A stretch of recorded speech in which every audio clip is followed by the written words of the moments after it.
18,000 पर 1.5 वर्ष के लिए 10% प्रतिवर्ष की दर से कुल राशि अर्धवार्षिक रूप से संयोजित होती है। तो अब आपसे अर्धवार्षिक रूप से संयोजित होने वाली राशि पूछी गई है। आप लोगों ने क्या करना है बच्चों, ध्यान देना है कि यहां जो आपको धन दिया है 18,000 उसको लिखना है, गुणा में यहां लिखना है बच्चों 1 प्लस, अब आर कितना है आपका वो यहां लिखना है आधा करके, अर्धवार्षिक है तो आधा करके लिखना है, जो कि आएगा 5 बटे में 100, और पावर करनी है जो भी आपको वर्ष दे रखा है उसका डबल, डेट दे रखा है उसका डबल करना है, तो आएगा 3, पावर हो गया 3। अब मैंने ये वाला फॉर्मूला क्यों लगाया समझाता हूं, क्योंकि यहां धन निकालना है। अगर आपको निकालनी होती ब्याज तब हम इसको नहीं लगाते, तब हम सीधा ट्रिक लगाते, लेकिन अब यहां क्या करेंगे, ये क्या हो गया 5 से में से काटूं 20, तो हो गया 18,000 गुणा में 20 और 21 बटे में 20, 21 बटे में 20 और 21 बटे में 20, ऐसे करना है बच्चों, ठीक है। 1 2 3 1 2 3, ये 3 जीरो मैंने काट दी, 2 9 18, ठीक है बच्चों। अब इसको सोल्व करके जो भी आंसर आएगा वो डायरेक्टली आपका क्या आ जाएगा, यहां से आपका धन आ जाएगा, मिश्र धन, तो ये आपका आंसर हो जाएगा, ठीक है बच्चों। अब दूसरी चीज समझो, ये 18,000 है, ऑप्शन में जो ऑप्शन दिया, दूसरा तरीका समझा रहा हूं, ये ऑप्शन की हेल्प से करना है, उसमें ये सब नहीं करना पड़ेगा, उसके लिए दूसरी तरीका सिखा रहा हूं। यहां 18,000 है, अर्धवार्षिक है, आप ऑप्शन में देखो यहां 20 है, यहां 23 है, यहां 28 है, यहां 27, जब ऑप्शंस में गैप ज्यादा हो तब आप सीधा सीधा उसका निकालो साधारण ब्याज, समझो कैसे, ये 18,000 है, ठीक है बच्चों, इसको 3 हिस्सों में निकालो, क्योंकि 1.5 वर्ष है और हर 6 महीने में ब्याज मिल रहा है तो 3 बार मिलेगा, इसलिए 3 बार निकालो। और कितने परसेंट पे निकालोगे बच्चों, 5% पे। 18,000 का 5% होता है 900, 900, 900। अब इनके ब्याज का ब्याज मत निकालना पहले, ये कितना हो गया 2700, 18,000 में ये 2700 जोड़ दो तो आप देखो 20,700, तो 20,700 के पास वाला आपका आंसर होगा, और ये सिर्फ ऑप्शन बी में दे रखा है, तो इसलिए आपकी कैलकुलेशन भी बच गई, सब कुछ बच गया आपका। तो इस तरीके से करेंगे तो आप बहुत आसानी से इसे फाइंड कर सकते हैं। ये ट्रिक जब लगानी है जब यहां ऑप्शंस में डिफरेंस ज्यादा हो, ठीक है बच्चों। एक परीक्षा में राधा ने 20% अंक प्राप्त किए और 10 अंकों से अनुत्तीर्ण हो गई, मतलब 20% नंबर अगर आपके आए तो आप फेल हो जाओगे, कितने नंबर से, 10 नंबर से, ऐसा उनका कहना है। और उसने कहा कि 30% अंक लाने पे आप पास होने से 20% अधिक ले आओगे।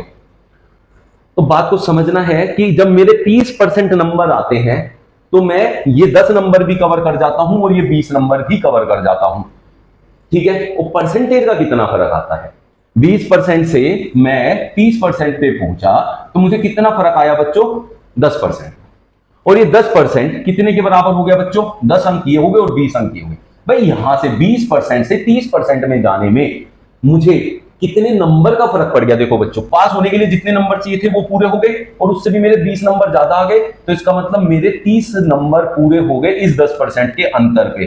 तो 10% 30 के बराबर हो गया। अगर इसे 100 कर दूं 10 की गुणा करके, तो इसका मतलब क्या हो गया, 100%। 100% होता है पूरे नंबर, वो कितने हो गए 300। तो उसने कहा परीक्षा के कुल अंक कितने हैं, तो परीक्षा के कुल अंक है 300। बहुत आसान तरीके से आप इसे समझ सकते हैं, निकाल सकते हैं। फिर से देखें, जितने परसेंट से आप जितने परसेंट पे पहुंचते हैं उतना अंतर उतने के बराबर होता है जितने आपके नंबर कम थे और जितने ज्यादा है उन दोनों को जोड़ देते हैं। तो इसका मतलब यहां 10% 30 अंकों के बराबर हुआ तो 100% 300 के बराबर बन जाएगा। समझ में आया बच्चों?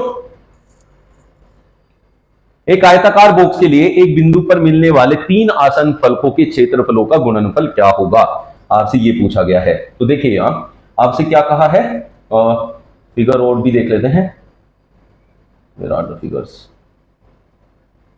चलिए मैं खुद से बना लेता हूं, देखिए ये एक बॉक्स है ऐसे और एक ये बॉक्स है ऐसे। अब अगर आप एक लाइन यहां से ज्वाइन कर दें और एक लाइन यहां से ज्वाइन कर दें, एक यहां से ज्वाइन कर दें बच्चों और एक यहां से ज्वाइन कर दें, ऐसे देखिए यहां से ज्वाइन कर दें। अब क्या कह रहे हैं, 3 आसन फलकों के क्षेत्रफलों का गुणन कहां होगा जब एक बिंदु पर मिलने वाले हैं। क्वेश्चन को फिर से सुनो, एक आयताकार बॉक्स के लिए एक बिंदु ये ले लेते हैं वाले 3 मिलने पर 3 आसन फलकों के क्षेत्रफलों का गुणनफल क्या होगा। तो 3 आसन फलक कौन से हैं बच्चों, एक तो ये है, देखिए इस बिंदु पे मिलने वाला, एक ये नीचे वाला है जो ऐसे लेटा हुआ है, 2 हो गया, और एक इधर ये खड़ा हुआ ऐसे 3। अब यहां देखिए क्या है, लंबाई गुणा चौड़ाई, लंबाई गुना चौड़ाई गुना में उस, क्योंकि उसने कहा तीनों का क्षेत्रफल की गुणा करके बताना है, तो लंबाई गुना चौड़ाई। अब इसमें आऊं तो लंबाई गुना ऊंचाई, लंबाई गुना ऊंचाई। और बच्चों अगर इस पे जाऊं तो ऊंचाई गुना चौड़ाई, ऊंचाई गुना चौड़ाई। आप देखें h 2 बार आया h का वर्ग, l 2 बार आया l का वर्ग, और b 2 बार आया b का वर्ग। तो इस पूरे को मैं ऐसे लिख लूं, लंबाई गुना चौड़ाई गुना ऊंचाई का होल वर्ग, जो कि ऑप्शन डी में दिया हुआ है। तो इससे आप याद भी रख सकते हैं, याद भी कर लीजिए, कोई बड़ी बात नहीं है। अगर एक आयताकार बॉक्स के एक बिंदु पर मिलने वाले 3 आसन फलकों का क्षेत्रफल आपसे कभी भी पूछा जाए तो लंबाई गुना चौड़ाई गुना ऊंचाई का होल वर्ग आपका आंसर होता है हमेशा। क्लियर हो गया सबको? किसी कोई दिक्कत है तो पूछ सकते हैं। चलिए, अब ये है आपका सिंप्लीफिकेशन का, और सिंप्लीफिकेशन के क्वेश्चन हर पेपर में आते ही आते हैं। ये जितने भी आज क्वेश्चन डिस्कस हो रहे हैं ये बहुत इंपॉर्टेंट है हर एक टाइप के एग्जाम के लिए। तो देखिए, सबसे पहले बोर्डमास रूल का हम प्रोसीजर देखेंगे। तो सबसे पहले होता है ऑफ, क्योंकि ब्रैकेट पे पूरे उसमें क्वेश्चन में नहीं है, तो सबसे पहले ऑफ करेंगे, मतलब का। तो पहले इस वैल्यू को हल किया जाएगा। इसका मतलब है 3/10, ऑफ का मतलब होता है गुणा 4/9, 3 3 9, 2 दूनी 4, 2 पंजे 10, तो 2/15 ये लिखा जा सकता है। तो इसको मैं ऐसे लिख सकता हूं 4/5 भाग 2/15 माइनस, अब हम क्या करेंगे उसके बाद, ऑफ होने के बाद हम करते हैं भाग। इस वाले भाग को इसके बाद ही करा जा सकता है, बाकी के भाग मेन पे कर लेते हैं। तो पहले इसको कर देते हैं और इसको कर देते हैं। इनको देखो, 3/4 भाग का मतलब होता है गुणा में बदल दो, तो उससे अगली संख्या को उल्टा लिखा जाता है। 2 दूनी 4, तो ये बन गया 3/2, पूरे की वैल्यू 3/2 आ गई। ये है 9 एकम 9 प्लस 1 10/9, भाग की जगह गुणा लिखेंगे तो 15/8 लिखा जाएगा, उल्टा हो जाएगा। अब देखिए 2 चौके 8, 2 पंजे 10, 3 3 9, 3 पंजे 15, 25/4 की 12, ये 2 सोल्व हो गए। अब यहां लिखूं, यहां है 4/5, चलिए गुणा में क्या लिखा जाएगा इसकी जगह 25/12 माइनस 3/4 प्लस इसका वैल्यू आया था 2/15। ठीक है बच्चों, ऐसे करके आप इसे हल करते हैं अलग अलग से। तो ये तरीका होता है सबसे बढ़िया, जो कि आप बोर्डमास रूल को करने के लिए लगाते हैं, फिर कभी आंसर गलत नहीं आता है। ठीक है, अब इसको अलग से कर दूंगा, 4/5 माफ कीजिए, भाग की जगह हो जाएगा गुणा, तो ये हो जाएगा 15/2, 2 दूनी 4, 5 3 15, 3 दूनी 6, ये 6 बन गया। अब यहां माइनस, अब गुणा करेंगे पहले, तो 4 3 12, 5 5 25, ये हो गया 5/3 माइनस 3/4 प्लस 2/15। ठीक है बच्चों, किसी को कोई यहां दिक्कत है तो पूछ सकते हैं, किसी को कोई भी दिक्कत है तो पता कर सकते हैं, अपना आंसर जल्दी जल्दी से पूछ सकते हैं आप, अपना कोई भी डाउट है तो, कोई भी डाउट है तो जल्दी से पूछें।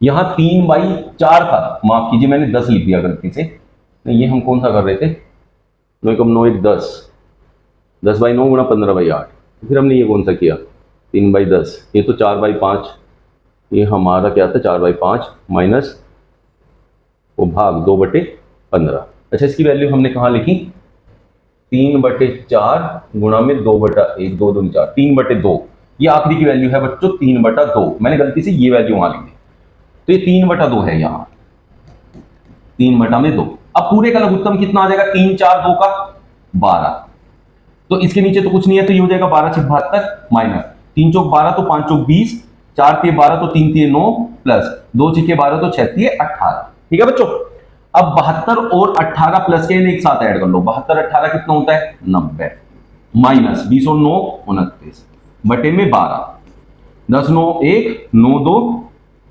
8 2 6 बटे 12, 61/12 आपका आंसर हो जाएगा, जो कि ऑप्शन सी में दिया हुआ है। तो ये छोटी छोटी सी चीजें हैं जो आपको ध्यान रखनी है। बोर्डमास रूल जरूर लगाना है मैथ्स के हर एक कैलकुलेशन में, बिना उसके तो मैथ्स पॉसिबल ही नहीं है।